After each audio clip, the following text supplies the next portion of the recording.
কঠিন দৃশ্য আর সহজ কৌশল, তাহলেই তৈরি হয় সুন্দর একটি দৃশ্য। প্রথমেই আমরা আর্ট পেপারের একদমই মাঝ বরাবর একটা ছোট্ট দাগ টেনে নেব এবং এই দাগ থেকে একটু উপরে একটা সোজা মেজারমেন্ট দাগ দিয়ে নেব আমরা। এরপরে এই দাগ থেকে আবারও মাঝে একটা দাগ টানব এবং এই অংশকে আলাদা করে নেব এবং এই অংশের কাজ আমরা প্রথমে শুরু করব। সেই জন্য আমরা কি করব, প্রথমেই দেখো একটা সোজা দাগ টানলাম, এরপরে এ পাশেও একটা একই সমান সোজা দাগ টানলাম। দেখো আমি এই পর্যন্ত এসেছি, এর বাইরে আসিনি। এরপরে এখান থেকে একটা বাঁকা করে নিচ বরাবর টানলাম, এ পাশ থেকেও বাঁকা করে নিচ বরাবর টানলাম এবং দুই দাগ মিলিয়ে দিলাম।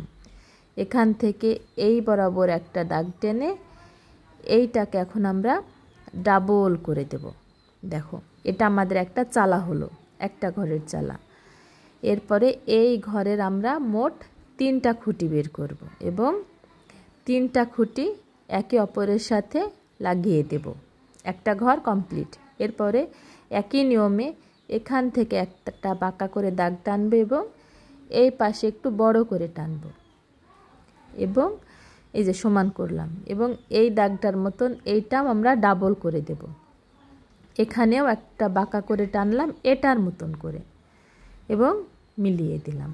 এখানেও আমরা মোট 2টা খুঁটি বের করব আর ওই পাশের খুঁটিটা আমরা না এঁকে ঘরের সাথে লাগিয়ে দিয়েছি। দেখো আমার 2টা ঘরই হয়ে গেল।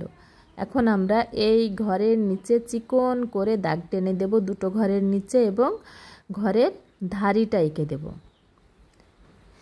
এবং দরজা এবং জানালা এঁকে দিলে আমার ঘরের কাজটা কমপ্লিট হয়ে যাবে। আমার ঘর টাকানো প্রায় কমপ্লিট।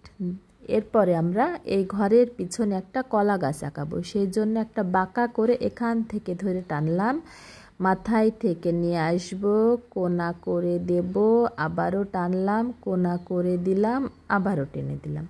এ পাশে একই নিয়মে আর একটা পাতা আঁকাবো, বাঁকা করলাম, প্রথমে মাথায় থেকে টেনে একটু কোনা করে আবারও টেনে, একটু কোনা করে আবারও টেনে, কোনা করে লাগিয়ে দিলাম। এভাবে আমরা মোট 5টা পাতা এঁকে নেব। এ পাশেও আমরা একইভাবে এবং উপরেও একইভাবে পাতাগুলো এঁকে ফেললাম, 5টা পাতা। এরপরে এইখান থেকে দেখো একদম ঘর বরাবর একটা বাঁকা করে দাগ টানলাম। এখন আমাদের এই পাশের কাজ শুরু। এটা আমাদের একটা নারকেল গাছ হলো। এই নারকেল গাছ সোজাসুজি এখান থেকে আমরা আর একটা নারকেল গাছ আঁকাবো। এটাও আমরা বাঁকা করে পরপর 2টো দাগ টেনে গোড়ার সাইডটা মোটা করলাম এবং গোড়ার নিচে ঘাস এঁকে দিলাম। এরপরে দেখো আমরা এই গাছে 3টা নারকেল, এই গাছে 3টা নারকেল এবং এপাশে ওপাশে করে পাতা এঁকে দিলাম। এই গাছেও আমরা এপাশ ওপাশ বাঁকা বাঁকা করে গাছে ডাল এঁকে দিলাম। এরপরে আমরা পাতা আঁকাবো। দেখো টেনে জিগজ্যাগ জিগজ্যাগ করে হাতটা একটু কাপা কাপা করবে এবং পেন্সিলটা একটু কাপা কাপা করে আমরা গাছের পাতাগুলো এঁকে ফেলবো। দেখো কত সহজেই আমাদের 2টা নারকেল গাছ হয়ে গেল। এভাবে আমি প্রতিটা ডালেই পাতাগুলো এঁকে নিয়েছি। তোমরা হাতটা কাপা কাপা করে তোমাদের মেজারমেন্ট অনুযায়ী গাছের পাতাগুলো এঁকে ফেলবে। আমার 2টো গাছই কমপ্লিট হয়ে গেল। এখন আমরা প্রথমে যে দাগটা দিয়েছিলাম মেজারমেন্ট দাগ, সেই দাগটাকে আমরা ঘরের ওপরে যে দাগটা পড়েছে সেই দাগটাকে এবং গাছের ওপরে যেগুলো পড়েছিল সেগুলো মুছে ফেললাম। এরপরে এই দাগ থেকে আমরা দূরের গাছপালাটা এঁকে দেব। দূরের গাছপালা টাকানোর একই নিয়ম, হাতটা কাপা কাপা করবে এবং রাউন্ড করে করে দূরের গাছপালাটা এঁকে দেবে। এবং আমরা যে প্রথমে হালকা করে মেজারমেন্ট দাগটা দিয়েছি, এখন আমরা সে দাগটাকে গাঢ় করে দিলাম।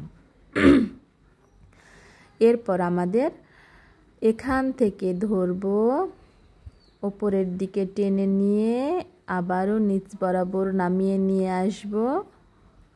দেখো কলা গাছে লাগিয়ে দেব। আবারও এখান থেকে ধরে আবারও ওপরের সাইডে নিয়ে যাব এবং ওপর থেকে নিচ পর্যন্ত এইখানে লাগিয়ে দেব। আমার পিছনে 2টা পাহাড় হলো। এরপরে আমাদের উপরেকার কাজ শেষ। এখন আমাদের নদী টাকানোর পালা। এখান থেকে আমরা ধরবো একদম চালা বরাবর, দেখতেই পাচ্ছ চালা বরাবর ধরবো। চালা বরাবর ধরার পরে যে আস্তে আস্তে এখান থেকে ধরলাম, আবারও এপাশ থেকে ধরে একটু রাউন্ড করে নিলাম এই সাইডে একটু দেখো বাঁকা করে এইখানে লাগিয়ে দেব এটা। এরপরে আবারও একটু নিচ থেকে ঘরের ধারি বরাবর আমরা আবারও আস্তে আস্তে এইখান থেকে আবারও বের করব। নারকেল গাছটা নিলাম এবং বাঁকা করে এই সাইডে বাঁকা করে লাগিয়ে দিলাম, এই যে। এরপরে দেখো এইটাকে আমরা বাঁকা করলাম, এ পাশটাকেও বাঁকা করলাম এবং বড় করে এই দাগটাকে ডাবল করলাম। আবারও এ পাশটাও আমরা বড় করে এই সাইডটাকেও ডাবল করলাম। এরপরে এই যে বাঁকাটা দেখতে পাচ্ছ, এটাকেও দেখো আমরা ডাবল করে দেব। তবে প্রথমে আমরা মোটা রাখবো এবং যত দূরে যাব ততই আমরা চিকন করতে করতে দেখো চলে যাব। চিকন করতে করতে আমি চলে যাচ্ছি, আর মোটা রাখছি না। এপাশে আমি একদমই চিকন করে দাগটাকে ডাবল করে দিচ্ছি। এই ডাবল করেছি, এগুলো আমাদের পাথর বসাবো আমরা। এই যে ধাপাড়ে যে পাথরগুলো হয় বিভিন্ন, সেখানে এই যে আমরা এভাবে গোল করে করে রাউন্ড করে করে পাথর বসাবো। আমি আমার মেজারমেন্ট অনুযায়ী সমস্ত পাথরগুলা বসিয়ে নিয়েছি।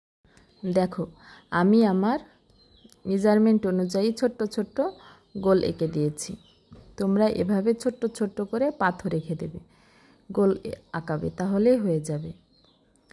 আমার 150 টাকানো প্রায় কমপ্লিট। এখন আমি এখানে একটা ঘাস আঁকাবো। ঘাস আঁকানোর জন্য এই যে উল্টো ভি চিকন চিকন করে আঁকাবে, তাহলেই তোমাদের ঘাস হয়ে যাবে।